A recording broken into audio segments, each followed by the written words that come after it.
Regardez-moi des vauriens comme ça. Et le Real des voleurs est trop nul, quoi. Bon, là, vous avez fait quoi? Ça, c'est quel match, ça? Vous êtes nuls. Il y a toujours dit, c'est vous, là. Si ce n'est pas pénalty, vous ne pouvez pas gagner un match. La preuve, voilà ça. C'est le pénalty, c'est vrai qui vous a sauvé. Et puis le pénalty, il n'y a même pas pénalty. Mais comme les arbitres de la Ligue, on les connaît, là. Vous êtes nuls. Le Real des voleurs, vous êtes nuls. Ça y est, défense, milieu, attaque, tout est nul. Vos joueurs sont nuls. Il n'y a pas trop de commentaires à faire. C'est nul. Vous êtes des vauriens. Là, vous venez de nous montrer comment va se passer votre saison. Vous êtes nuls. Et puis, la dernière fois que la fille de jouer, ils disent que s'ils nous attrapent, vous là, si on vous attrape, Et puis, Lionel PCS là, comment ça va sortir les coupons là maintenant? On t'attend. Tu n'as pas nous fait traîner. Lionel PCS, c'est toi on attend. Comment ça va sortir les coupons? Donc le Real des voleurs, moi il n'y a pas trop de choses à dire. Vous êtes nuls. Vous êtes des vauriens. Il n'y a pas de commentaire à faire. Il n'y a pas autre chose à dire. Le Real des voleurs est une équipe nulle. Votre saison sera une saison nulle. C'est tout. Il n'y a pas de commentaire, c'est fini. Sans commentaire. C'est tout. C'est pénalty qui vous a sauvé. Sinon vous êtes nuls. Attends, je comprends pas. Vous êtes sûr que c'était Xabi Alonso aux manettes là? Parce que là, moi, j'ai vu encore un mec avec un sourcil levé et qui mange plein de chewing-gum sur le côté. Peut-être on est bloqué dans une faille spatio-temporelle et que en fait là, c'est la version 24-25 du Real Madrid. Wesh! Avant de parler de Mbappé, qui a évidemment débloqué la situation, parce que là, sans lui, le Real ne gagne pas ce match, parlons un peu de Vinicius. Qu'est-ce qui t'arrive, Vinicius? Devant le Ops, il est dépourvu quand la bise fut venue. Il bégait comme le daron ivoirien. Vous parlez pourquoi? Non! Rendez-nous notre Vinicius, s'il vous plaît, rendez-nous notre Vinicius. Pour moi, c'est simple. On lui a pas donné le salaire qu'il voulait. On lui a fait de l'ombre avec l'arrivée de Mbappé. On lui a pas donné le ballon d'or et forcément, mentalement, il craque. Je ne l'ai jamais vu comme ça. Il n'arrive même plus à passer en 1 contre 1, les gars. Évidemment, qui débloque la situation? Kylian Mbappé, mais ils vont encore dire que c'est le problème, évidemment. Un penalty intelligemment provoqué, mais le défenseur de Osasuna, c'est tellement bête qu'il tacle à ce moment-là. Penalty transformé parfaitement à contre-pied, il permet au Real de s'imposer. Encore un match dans lequel il aurait été partout. Vous allez encore trouver l'excuse en le pointant du doigt, alors qu'il y a un mec qui est sur son côté. Vous allez me dire, ouais, mais Mbappé, il dézone, nanani, il n'a pas d'excuse, il est sur son côté, mais il n'arrive pas. Au milieu d'un poulailler de coqs qui faisait que de se cogner la tête, il y avait un homme qui a survolé Dean Huijsen. Les gars, j'ai rarement vu un défenseur aussi propre, serein, il a même pas peur. On dirait il a 10 ans d'expérience, il frappe de loin. Moi j'ai trop aimé, la relance, trop fort. Et on finit par Arda Güler, je suis désolé mais il doit en faire plus. Ce mec-là, on le compare à Yamal. Même si je ne dis pas qu'il fait un mauvais match, il fait un assez bon match. Mais il doit être le game changer. Là, il est au centre du jeu, au centre du projet. Il a tout ce qu'il faut, les clés, le poste qu'il faut. Tu dois en faire plus, on doit plus te voir. Tu dois être l'homme qui brille dans ce milieu. Et là, tu as été trop, pour moi, stagnant en fait. Voilà. En tout cas, le Real remporte ce premier match de Liga. Il se lance, mais la qualité du jeu est encore à revoir.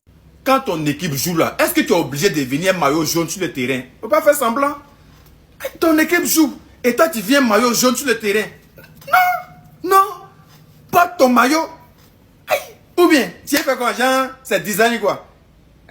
11 sont en blanc, toi tu es en jaune, genre c'est design. Est-ce que ça fait partie de votre couleur? Non. Est-ce que le drapeau de ton équipe c'est comme ça? Non. Faut pas faire semblant. Ton équipe joue et toi tu viens en jaune. Porte le maillot. Si vous êtes 12 sur le terrain, 13 sur le terrain, 14, c'est rien. Mais faut pas venir gâter le design. C'est blanc et toi tu viens en jaune sur le terrain, ça casse la couleur. Ça casse la couleur. Viens en blanc. Vous viens mélanger sur le terrain, on ne sait pas qui était. On va venir gâter. Viens en blanc. Viens en blanc. Viens en blanc. Nous tous on sait que c'est ton équipe. Tu es un 12e joueur. C'est toi qui marque toujours. C'est-à-dire, tu provoques les pénaltys tranquillement. Voilà. Tu es là pour provoquer les pénaltys. Mais viens en blanc, tu viens en jaune. Ou bien, on t'a déjà remarqué, c'est toi, tu es le meilleur joueur, tu provoques pénalty. Viens en blanc, on va venir en jaune. Mais comment ça? Non. J'ai même pas envie de mettre un fond vert. J'ai même pas envie de vous faire de débrief. J'ai même pas envie de parler. J'ai juste envie de vous dire que c'est Kevin qui avait raison. On est condamné à l'échec. En fait, au Real Madrid, on a la médiocrité du jeu dans notre sang, en fait. En fait, c'est vrai, en fait, il y a un ADN du football. Et nous, on a le pire, en fait. Je vous le jure, je vous le garantis que j'ai pris plus de plaisir cette semaine à regarder Brest contre Lille, à regarder le match de Montpellier en Ligue 2 contre Le Mans, qu'à regarder le Real Madrid. J'ai regardé tellement de matchs, j'ai regardé tellement de football. Et ce Real Madrid, il est fade, en fait.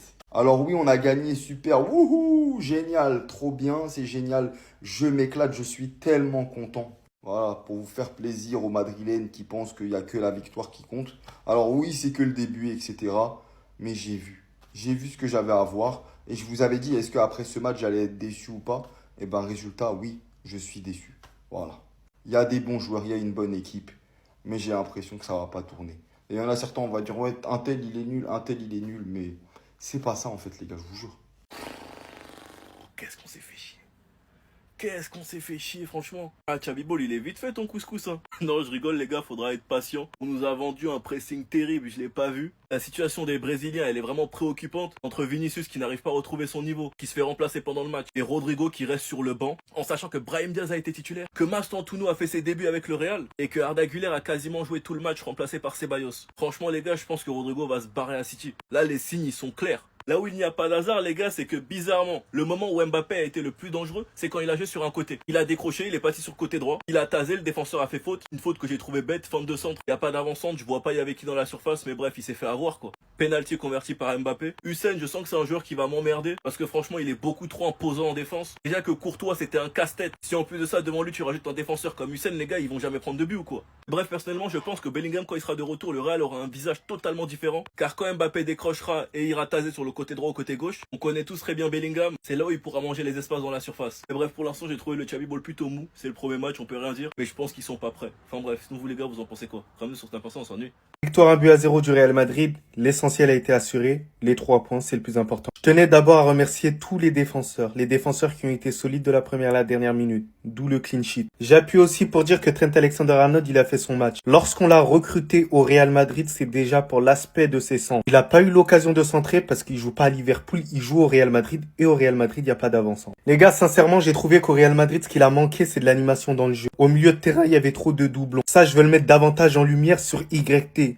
Demain, ça va sortir. Tchouaméni et Valverde pour un match face au Osasuna, c'était pas nécessaire. Mbappé et Vinicius, malheureusement, ça reste des doublons. Je trouve que Mbappé, il a fait le taf. Il a réussi à marquer son but grâce au penalty qu'il est allé lui-même chercher aussi. Vinicius, moins percutant que d'habitude, mais qui a été assez bon dans son approche, dans ses passes. Il a pas été dans l'exagération. Surtout qu'il y a eu souvent des prises à 2, des prises à 3, c'était assez compliqué. Brahim Diaz, même si sa première mi-temps, elle était assez chum. La deuxième période, c'était un peu mieux. On attend beaucoup plus quand même pour jouer au Real Madrid. L'entrée de Mastantuono, elle a fait du bien. Beaucoup plus de créativité. C'est tout ce qu'on veut. C'est un joueur mobile. C'est quelqu'un qui crée l'imprévisibilité quand même au milieu de terrain. Tout était trop prévisible en première mi-temps. Et je suis désolé, des joueurs comme Arda Güler, ils doivent ramener ces petites touches-là. Parce qu'en réalité, c'est pas normal que c'est Valverde en première mi-temps qui va demander en profondeur. Visiblement, le message est clair, Rodrigo, il est pas dans les plans de Xabi Alonso, en tout cas pour l'instant. Donc c'est à lui de bien réfléchir s'il doit rester ou s'il doit partir du Real Madrid. En tout cas, comme je vous ai dit, le plus important, c'était la victoire aujourd'hui. C'était tout simplement de ne pas prendre de but à domicile. Ça a été réalisé, c'est un match assez compliqué.